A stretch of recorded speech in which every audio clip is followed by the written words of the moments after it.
Mbalimao, Aninyakuma, attention, attention, attention, attention. Anye vidéo dans les réseaux sociaux quand ko général Gamou, ko Dengue, a photo flâné.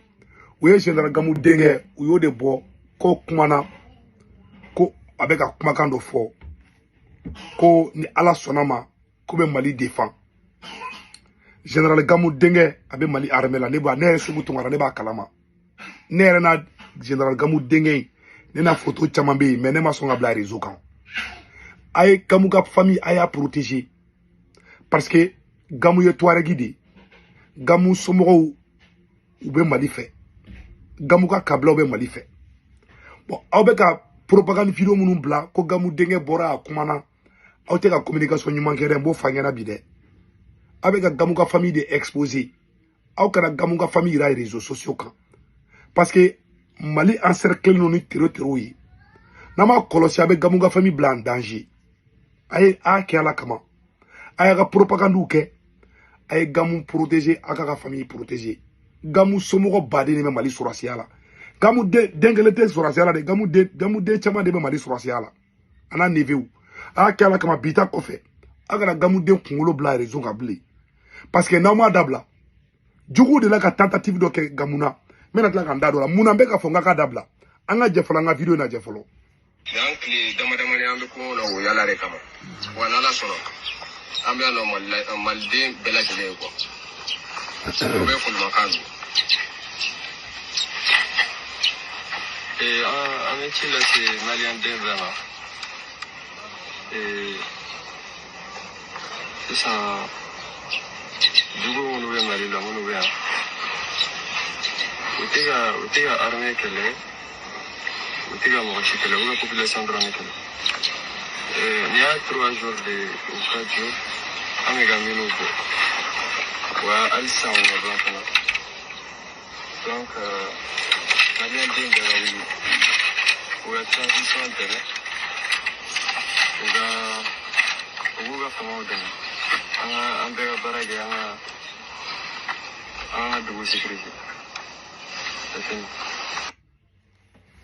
Bon maï aya isa bon ne ka armée politisée de sang kanga fanga deme anga transition deme donc surasu be de campagne kera simi sang quoi aya Gamou Dengue mangay Gamou kari Dengue bla ka foko ka transition deme blende aya ni mesa aya kala kamaka anga surasu simbo aka politique ko la anta simi fait bi anta fait sini Mali surasu amba o fait wallahi ala bado amba o fait Mama te Mali surasu fait. Mama yo Mali surasu joué. Ala ka jahanama tasuma biya bela jelenka. Wallahi billahi meka foni ala chema chema. Masimi n'est pas là. Imaï, si ça, ou ka Gamou de, baro Gamou kokadi mo isa. Donc avec ka surasu de fana blessant. Oluga fo kombale on ka tuwa simingo. Avec ta Gamou Dengue taka. Gamou Dengue c'est moi nkonna. Male nga bonya bi ka général Gamou. Parce que ni me kolosi mo ta asimi fait et demana boko nga fanga indeme.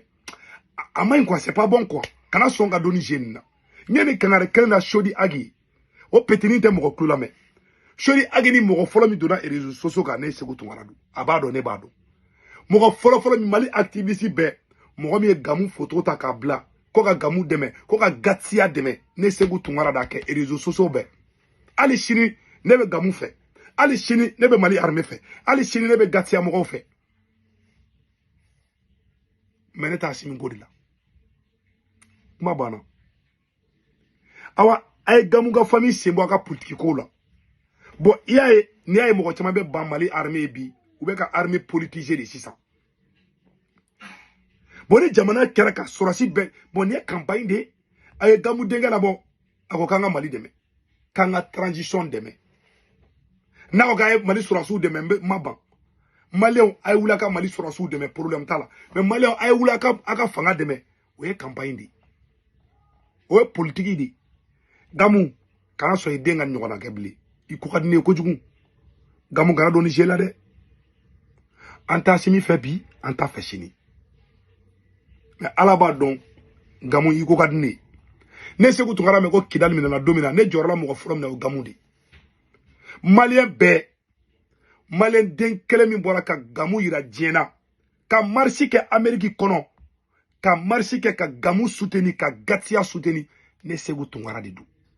An ye marche kɛ yan Faransi ambassade la wagati min na Faransi ko Gamu ye terror ye anw de ye marche kɛ Amérique kɔnɔ yan ka Gamu soutenir marche ma deli ne ma marche Bamako ko ye Gamu soutenir wagati la Malien den mun wulila k'an ka fara ɲɔgɔn kan an ka général Gamu soutenir ka marche kɛ ne Segu Tunkara ne y'a kɛ Amérique kɔnɔ yan Gamu b'a dɔn Chody Agi b'a dɔn mais an tɛ ɲɔgɔn ta yɔrɔ min na o Assimi ko di n tɛ Assimi ko la ça c'est mon point de vue mais n tɛ Ala deli ko ka Gamu sɔrɔ Gamu est pour moi comme un père comme un frère comme un tout quoi et je l'aime beaucoup Gamu ka di ne ye ne bɛ Gamu den ninnu dɔn koyi ne bɛ Gamu den ninnu bɛɛ dɔn ne taalen Mali la 2018 Gamu denkɛ de ne ta mobili la an ka taga kuma bɛɛ tɛ se ka fɔ quoi a photo bɛɛ bɛ yen mais ne tɛna bila yɛrɛ Gamu denkɛ de ne ta mobile la wa an ka taa yala Bamakɔ kɔnɔ ah oui an taara dɔnkɛ yɔrɔw bɛɛ la c'est le fils de Gamu ani Chody Agi ninnu ama Chody Agi yɛrɛ tun man kun mobile kɔnɔ a don Chody Agi o tɛ tiɲɛ dɛ ne ye nkalon tigɛ ne ye nkalon tigɛ bɔ i ka fɔ réseau kan ko tiɲɛ tɛ dɛ sinon a photo bɛɛ bɛ yen Gamu denkɛ de ne ta mobile la an ka taa yala yala a tɛ tɛmɛ o kan aw si tɛ se ka Gamu dɔn ni donc ne bɛ mun fɔ aw ɲɛna anw de fɔlɔ mouvement ka wuli ka Gamu décorer anw ka mouvement da kɛ le mouvement victoire et gloire anw de fɔlɔ Gamu décorer a photo bi c'est pour ça dɔw bɛ mɔgɔ mun bɛ Assimi ko la o n'anw tɛ se ka ɲɔgɔn faamuya quoi bon a bɛ ka mun kɛ Gamu denkɛ exposé li mun kɛ a y'a dabila conséquence fila de b'a la n'a ye Gamu denkɛ bila ka bɔ ko ka Gamu denkɛ bɛ se ka bɔ cogo jumɛn en tant que militaire est ce que Sorasi kan ka bɔ ka vidéo kɛ ou bien a bɛ ka Sorasiw fana kɛ vidéo man di a bolo ko nin de b'a to k'Assimi bɛ échappé yan Assimi taatɔla de don koyi donc a ye nin ko ninnu dabila nafa tɛ nin na Gamu filɛ nin ye tentative dɔ kɛra Gamu contre la u ye mɔgɔ bila ko ka taa Gamu faga a y'a lajɛ dɛ n bɛna fɛn kalan maliyɛn den bɛɛ lajɛlen k'a lamɛn a sɛbɛnnen filɛ a yɔrɔ la voilà a sɛbɛnnen filɛ a yɔrɔ la El Hadj Gamu voilà toutes nos vérifications le 2 décembre 2012 à Niamey au Niger tentative d'assassinat contre le général de Gamu le 2 décembre 2012 à Niamey ni ma fili o de sɛbɛnnen bɛ yan nɔ quoi l'assaillant un Nigérien de 32 ans a été maîtrisé et remis aux autorités nigériennes. L'acte a été revendiqué par un groupe terror. A photo fleni. Ou tarakou be Gamu faga. Général Gamu. Mouga me fait Gamu faga photo fleni. A tiki minale fleni. Bon, Gamu échappera. Parce que nous me Mali kele ko Azawad. Olu fana tamasheki di. Gamu de Mali sauvé. Gamu de Mali imagine. Donc Gamu ka famille, ay Gamu da ka famille d'abo aka politique ko la. Sorasu a ka fana u bagama. Aka ka propagande yake. Aw bora ka sorasu be do kidal. Irisu ko kwate se ka ke folo pour le moment. To ay ni kalontige ndabla. Ay ke ala ana kira kama. Aka nga sorasu sembo aw ka mana kunna. Sorasi ka boko ka simi deme. O de ne toro. Ne video na me kwa. Kwa kanga boko ka fanga deme. Ante fanga deme de. Ante fanga deme. Anta deme bi anta deme sini.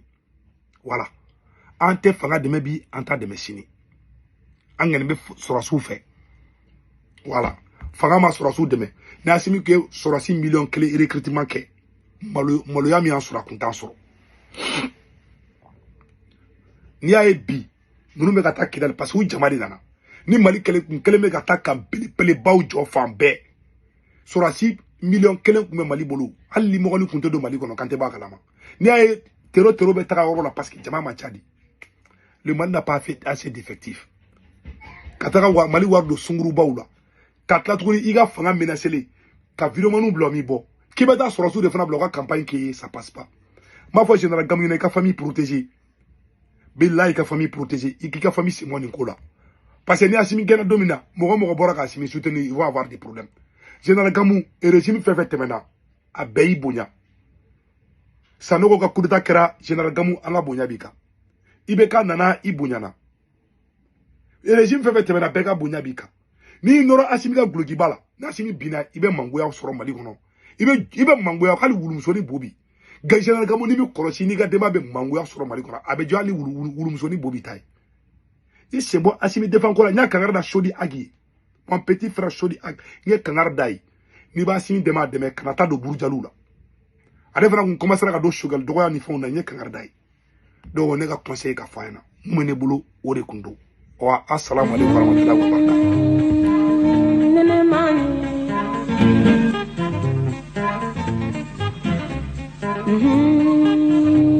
Allah,